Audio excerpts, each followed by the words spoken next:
Survivor Series 2009, in many ways, is kind of emblematic of what the PG era represents in a lot of ways.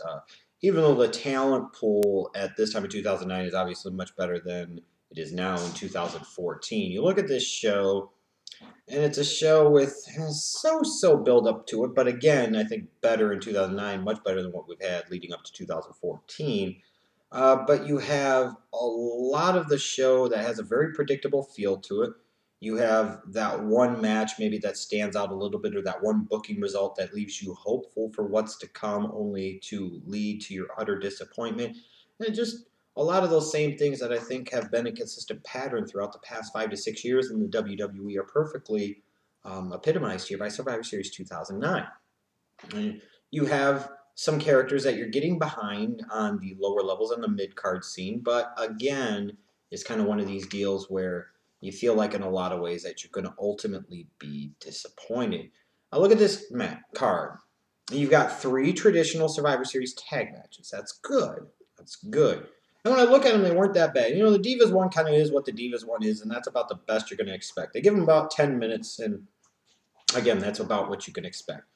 I did like the Team Morrison versus Team Miz one because of the history there with Miz and Morrison. And, you know, I also liked how they were, well, I don't know if I'd say I liked, but I did appreciate the fact that they were making sure that they spotlighted Sheamus in a big-time way here. They were going to make sure that Sheamus was getting that rocket ship because they knew where they were going with him very, very soon.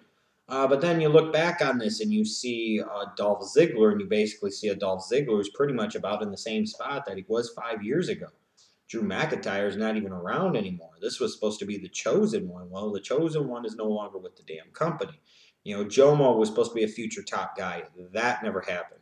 Evan Bourne no longer with the company. Shelton Benjamin kind of toiled before he eventually was shown the door. It just, you look at this match, and like I said, the match itself was, you know, okay, and I like how they were trying to develop somebody here in terms of putting the spotlight in a certain individual. But at the same point in time, it's kind of like one of these things where you look at it and you end up being disappointed when you go back and watch it because you're like, damn it all. These guys are in the same spot.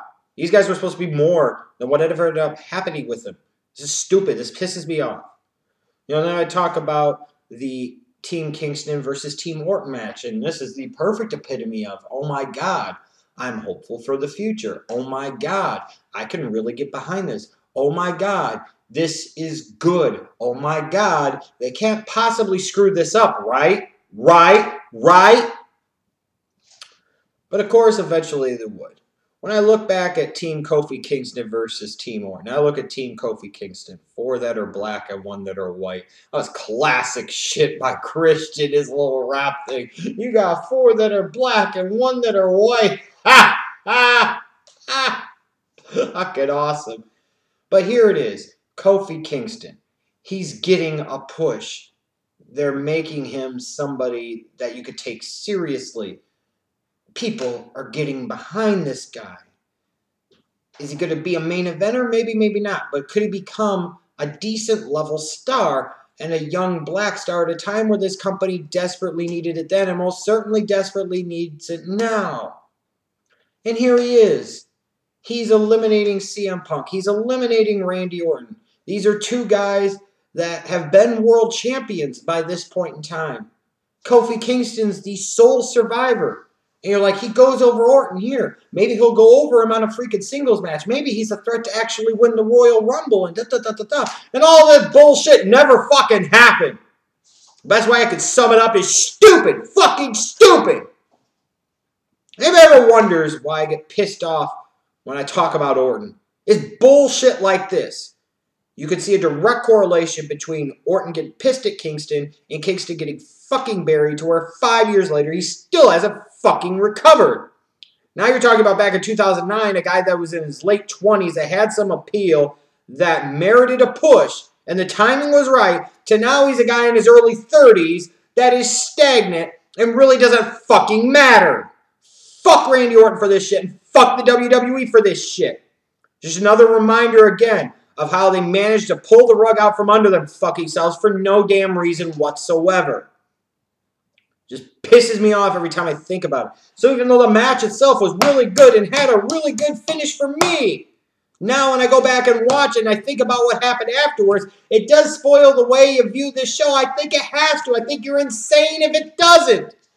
And as a result, it just drags this shit down because all it does is pisses me the fuck off. But like I said, not only do you have those type of things, but you also have the predictability of matches. Like Batista, Rey Mysterio. You knew heading into this show where this was going. Maybe not in terms of a referee stoppage, but you knew there's no way in the world Rey Mysterio is beating Batista here. You're trying to establish Batista as a heel, and that's fine. I'm not saying it didn't work, because it did work. Although Batista, a couple months later as a heel, telling Cena that he's kissing babies and hugging fat girls was so much more of the, how we say, awesome. But again, it was very predictable. Not saying it's a bad predictable. It was just very predictable. You know, things can be predictable and still done well and still really get over it, still really work. But if you have too much predictability and too many of your so-called featured matches have that same level of lack of surprise and predictability, then that kind of brings down the entire show. Like you look at the triple threat for the World Heavyweight Championship, Taker defending against Jericho and Big Show. I mean, this was just kind of, it was what it was. It was a mediocre title match, and I never at any point in time really envisioned Jericho or Big Show winning the belt at this particular moment over The Undertaker. Going back and watching it now, same thing. So it's just a mediocre, middle-of-the-road match. And this was one of your world title matches, and this featured 3 future Hall of Famers in Taker, Jericho, and Big Show, 3 holdovers from the Attitude Era. And it just was kind of meh. And then, of course, we get to the triple threat, another triple threat, because one of them for a title wasn't enough on this card. We had to have both world titles be defended in triple threat matches, which I thought, again, was kind of stupid. But this one here, you know, where you got Jericho and Big Show kind of as a, you know, a team or whatever you want to call them here against Taker. You know, you go here, you got Triple H and Shawn Michaels. DX, the band is back together for the 3rd time. Whoopee!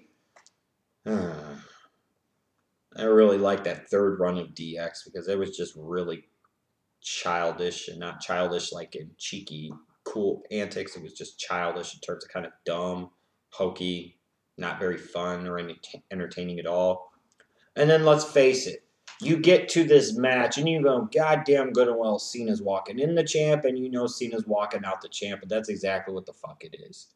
The only real excitement or thrill that came out of this match was in the first 5 seconds when Shawn Michaels super kicked the fuck out of Triple H. They come down to the ring with their solidarity in their DX music, and then immediately Shawn Michaels super kicks the fuck out of Triple H. That was funny. That was fucking awesome. That's exactly what the fuck he should have done. But with that said, after that, you just kind of go through the motions. It's a 20-plus minute triple threat match. Same old bullshit. Cena reigns supreme. You know, that's the problem with this show. Too much in the way of predictability and too many other things that when you go back and watch them, frankly, that piss you the fuck off. So I really can't say Survivor Series 2009 was very good because I just don't think it was.